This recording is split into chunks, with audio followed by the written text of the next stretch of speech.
What makes me the most proud, honestly, is the fact that I'm out here doing this. I work in new construction. I've been a Noble employee for 10 years now.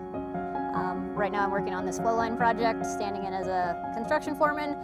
Because due to the pandemic, we were limited on resources. I jumped in with 2 feet and volunteered to be the foreman and supervise this project and these crews. And we've had 0 incidents while we were out here, really good safety record.